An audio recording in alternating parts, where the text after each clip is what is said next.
จริงๆแล้วนะถ้าเราไม่ได้เชื่อฟังพระเจ้านะชีวิตเราจะไม่พบสันติสุขที่แท้จริงหรือความสุขที่แท้จริงเลยครับ Now, we know that sin separated us from God. คือตอนนี้เรารู้แล้วนะว่าความบาปคือตัวที่แยกเราออกจากพระเจ้า I would like to ask, Pastor, how many of us have sinned? ถามมันคือเอาทั้งนั้นแล้วใครบ้างล่ะมีจำนวนมากน้อยเท่าไหร่ล่ะที่เขาทำบาปอ่ะแล้วถูกแยกออกจากพระเจ้าฮะ Maybe I should ask them. คือเดี๋ยวอันนี้เดี๋ยวอาจารย์จะขอถามคนที่ถูกร่างปีก่อนดีกว่า Is there anyone here who has not sinned against God? หรือว่าถามทุกคนนะถามคำถามง่ายๆเลย มีใครบ้างที่นี่ที่ไม่เคยทำบาป By the way, when we say sin, that means you're doing something that God does not want you to do. เพราะจริงๆแล้วเนี่ยอันนี้อธิบายความบาปนะความบาปคือสิ่งที่พระเจ้าไม่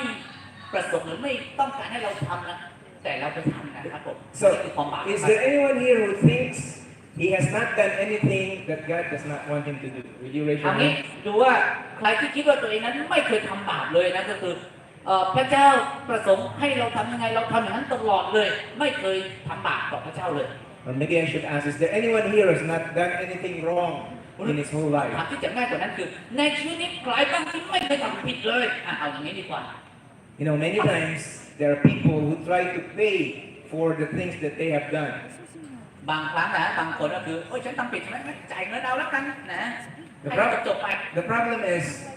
when you have done so many bad things, there's not enough payment for you to pay it. ปัญหาคือเมื่อเราทำแล้วจ่ายทำแล้วจ่ายแล้วจนเสร็จทำมากขึ้นจนทำเข้าหลายๆอย่างหลายๆครั้งไม่สามารถที่จะจ่ายได้ Now, here's another practice. Go to Romans 3:23. ลองเปิดในพระคัมภีร์ที่ชื่อโรมนะฮะบทที่3ข้อ23 You can find it also ใน in พระ the New Testament. ในพระคัมภีร์ใหม่นะพระคัมภีร์ใหม่มีเหมือนกันนะครับผมโรมบทที่3 New Testament โรมบทที่3ข้อ23นะครับ 3:23. Microphone to whoever is going to read.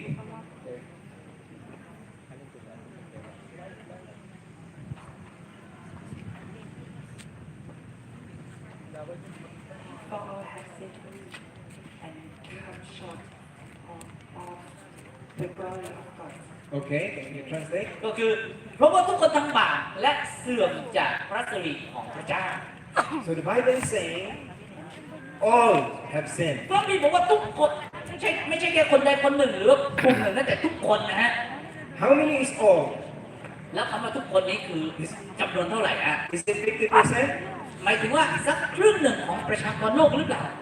Is it 80%? หรือ 80% ของประชากรโลกไหม Is it 90%? หรือว่า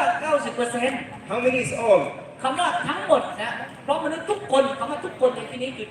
What จำนวน percent? เท่าไหร่ฮะ How กี่เปอร์ many เซ็นต์นะ percent? กี่เปอร์เซ็นต์ครับผม100 100%. 100%นั้นเด็กๆยังรู้เลยฮะก็คือทั้งโลกครับผม So the Bible is saying that everyone has sinned against God. พระมีบอกไว้ว่าทุกคนนะทำบาป So, um, Now, I'm interested, Pastor. If nobody is exempted, everyone sinned, how can we know